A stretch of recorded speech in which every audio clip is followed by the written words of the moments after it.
Socialismo para vocês e capitalismo para nós. Este é o Visão Libertária, sua fonte de informações descentralizadas e distribuídas. Para quem não sabe, Warren Buffett é um dos homens mais ricos do mundo há décadas, mas alcançou o topo do ranking da riqueza mundial apenas uma vez em 2008. Suas capacidades profissionais e seu ímpeto empreendedor são inegáveis. Warren é, sem dúvidas, um dos homens de negócios mais bem-sucedidos da história. Ele conseguiu transformar uma empresa familiar de tecelagem praticamente falida em uma das maiores empresas do mundo, a Berkshire Hathaway. Atualmente, seu patrimônio acumulado supera 100 bilhões de dólares. Buffett é considerado pela maioria das pessoas do mercado financeiro como o maior investidor de todos os tempos e é visto como um verdadeiro guru no ramo. Em 2020, um jovem chinês pagou mais de 4 milhões de dólares apenas para ter um jantar com ele. Sobre o sucesso de Buffett e sua carreira no mercado financeiro e no mundo dos negócios, quase todo mundo já sabe. O que as pessoas não conhecem é a trajetória do seu pensamento político. Por incrível que pareça, o maior investidor de todos os tempos tem fortes opiniões socialistas. Warren Buffett cresceu na típica família americana, classe média, branca, protestante e conservadora. Ele nasceu na cidade de Omaha, no estado do Nebraska, em 1930. Curiosamente, durante a Grande Depressão. Warren frequentava a igreja com a sua família e sempre foi sedento por conhecimento. Devorava livros desde muito jovem e procurava sempre novas formas de ganhar dinheiro. Em uma de suas primeiras experiências financeiras, Buffett analisou a fundo as estatísticas das corridas no jockey, traçava o histórico dos cavalos, dos corredores e adotou um método que o ajudava a obter algum ganho. Frequentava as corridas e apanhava todos os bilhetes de apostas que eram deixados para trás na arquibancada. Muitas vezes havia revisão do vencedor da corrida e várias pessoas não se preocupavam em guardar os seus bilhetes de apostas. Com isso, Warren se aproveitava dessa oportunidade para tirar uns trocados, quando a revisão anunciava outro vencedor. Durante praticamente toda a sua juventude, Warren trabalhou duro entregando jornais e, no final, conseguiu reunir bons milhares de dólares. Enriquecer era o seu dom, e o tempo era o seu catalisador. Como foi dito anteriormente, a família Buffett era muitíssimo conservadora. Seu pai, Howard Buffett, foi por muitos anos congressista do Partido Republicano. Além disso, ele era um anticomunista ferrenho e seu filho sempre o ajudava nas suas campanhas eleitorais. Warren concordava em tudo com seu pai, que era um homem muito influente em Nebraska e principalmente na cidade de Omaha. A família Buffett sempre frequentava a igreja nos finais de semana e Warren era um menino muito religioso. Com o passar dos anos, o menino foi se distanciando da vida eclesial e, em paralelo a isso, seu pai se tornou amigo de Doc Thompson, um psicólogo influente em Omaha. Embora os dois tivessem ideias de mundo muito parecidas, essa parceria dos dois não foi positiva. Doc Thompson se ofereceu para ajudar Howard na sua campanha eleitoral em uma oportunidade. No entanto, essa foi a única eleição em que Howard foi derrotado. Mas a principal influência na família Thompson na vida dos Buffett ainda estava por vir. Os anos haviam se passado e agora Warren Buffett estava na Wharton School, mesma faculdade que Donald Trump também estudaria décadas mais tarde. Warren também estudou na University of Nebraska e na Columbia Business School entre os anos de 1947 e 1951. No ano seguinte, Warren Buffett se casou com Susan Thompson, filha de Doc Thompson. E então, os jovens Warren e Suzy se tornaram o Sr. e a Sra. Buffett. O casal ascendeu socialmente de maneira muito rápida e, conforme iam enriquecendo, passavam a frequentar lugares cada vez melhores. Em poucos anos, Warren já estava bem próximo da elite americana e cada vez mais distante dos ideais religiosos e conservadores que o formaram. A bolha que formava essa elite era composta por grandes corporativistas e políticos da alta cúpula do Partido Democrata. Quase que automaticamente, Suzy estava se engajando cada vez mais com as causas identitárias, principalmente no combate à segregação.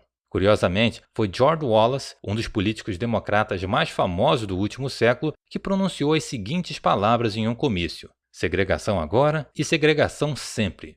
No entanto, por causa da boa vontade característica que a grande mídia tem com o Partido Democrata, Wallace ficou conhecido como um racista arrependido, antes da sua morte nos anos 90.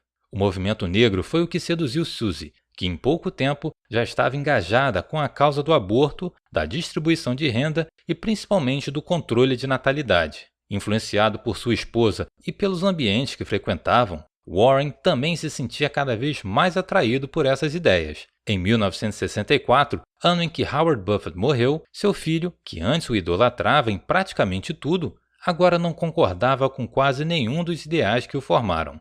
Warren Buffett agora era agnóstico e não era mais nem um pouco conservador como seu pai.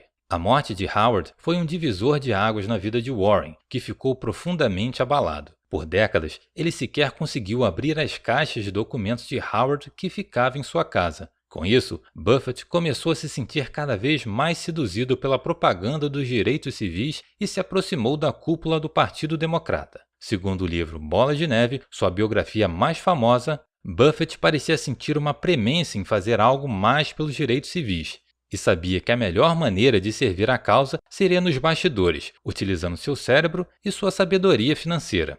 Na época, Warren ficou bastante próximo de nomes como Harold Hughes, senador pelo estado de Iowa, e Ginny Gleim, que ainda estava disputando uma vaga para o Senado. Em 1968, Buffett se engajou ainda mais politicamente, quando tirou milhões de dólares do seu próprio bolso para financiar campanhas contrárias à presença americana no Vietnã. Caso tenha curiosidade em saber o que realmente aconteceu nessa guerra do Sudeste Asiático, assista ao vídeo O que os hippies fizeram com o Vietnã. Além de apoiar financeiramente as campanhas eleitorais dos democratas naquele ano, Buffett ainda foi flagrado nas ruas com a sua esposa Suzy utilizando uma capa com o nome de McCarthy, principal senador democrata contrário à presença dos Yankees na Guerra do Vietnã, em suas costas. Após a massiva propaganda contrária à guerra, o país asiático foi tomado pelos guerrilheiros comunistas financiados pela União Soviética e principalmente pela China. Invariavelmente, o projeto ditatorial comunista levou o país a uma das fases mais sanguinárias da história da Ásia. Ainda em 1968, Buffett usou dos seus recursos para apoiar financeiramente o candidato democrata Humphrey, que foi derrotado na época por Richard Nixon. Vale lembrar que Nixon foi o político responsável por colocar um fim no padrão ouro e dando um golpe no mundo inteiro.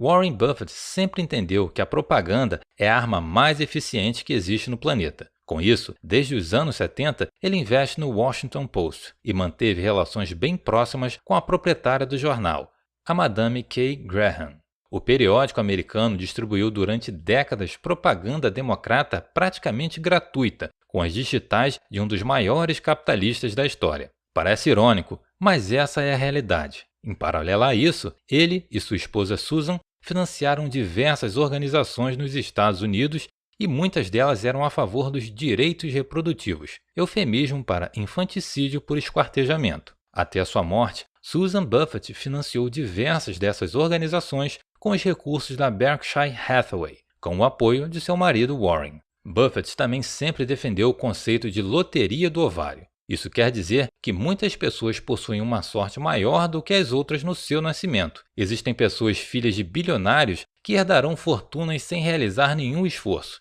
E existem pessoas que trabalharão duro a vida inteira e nunca terão retorno por razões externas, como as populações de países paupérrimos como Cuba e mais recentemente a Venezuela. Por isso, seria um dever da sociedade de maneira geral amenizar essas disparidades. Durante o governo de George W. Bush, surgiu a proposta de pôr um fim nos impostos sobre a herança. O argumento era óbvio, era o imposto sobre a morte.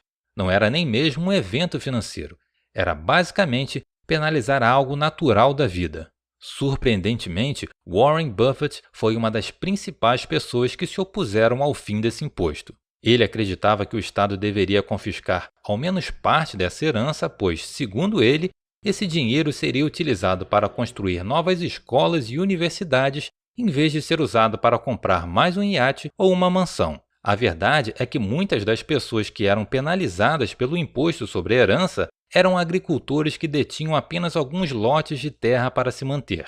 No entanto, Warren contra-argumentou que essas pessoas eram poucas e que os recursos seriam utilizados por uma causa nobre que ajudaria mais pessoas. Uma das grandes incógnitas por muitos anos foi para quem Warren Buffett deixaria sua fortuna, já que ele nunca se demonstrou simpático a heranças. Ele sempre disse que deixaria a maior parte para instituições de caridade, mas ainda não sabia quais. No entanto, nos anos 90, ele conheceu o seu herdeiro favorito, Bill Gates. O jovem tinha acabado de fundar a Microsoft, uma das empresas mais disruptivas de todos os tempos. A empresa de Gates tinha mudado o mundo e Warren sempre o considerou um gênio, inteligente. Com o tempo, os dois se tornaram cada vez mais próximos e Bill Gates estava cada vez mais engajado com a caridade. Nos anos 2000, Gates lia vários livros por semana sobre caridade e distribuição de riqueza. Para quem não sabe, ele é um dos principais defensores da renda básica universal. No livro Bola de Neve, Warren declarou que não conhecia ninguém melhor para entregar os seus recursos do que Bill Gates. O que a Fundação Bill e Melinda Gates faz enche os olhos de Warren. A verdade é que a história de Warren Buffett, contada no livro Bola de Neve, comprova várias das tendências da esquerda progressista. Quando Warren ascendeu na vida, passou a conviver com a elite americana, que sempre foi recheada dos principais figurões do progressismo que adotavam a agenda completa. Além disso, está escrito no próprio livro que a compra do Washington Post foi uma maneira que Warren viu de ter mais força política e fazer propaganda gratuita da agenda progressista do Partido Democrata. Assim como no Brasil, a grande mídia americana também sempre foi dominada pela elite socialista. Jamais esteve comprometida com os fatos, mas sempre foi utilizada como meio de propaganda política. A conclusão sobre a vida de um menino caipira protestante que se tornou um dos maiores capitalistas de todos os tempos é quase matemática. A elite tende ao socialismo. Obrigado por sua audiência. Esse artigo foi sugerido e escrito por Pepe D'Ambrosio, revisado por Libertinatio e narrado por Edilé. Se você gostou desse vídeo, clique no ícone de curtir abaixo e compartilhe o vídeo em sua rede social. Se você deseja ser notificado de outros vídeos, se inscreva e depois clique no ícone da campainha. Até a próxima!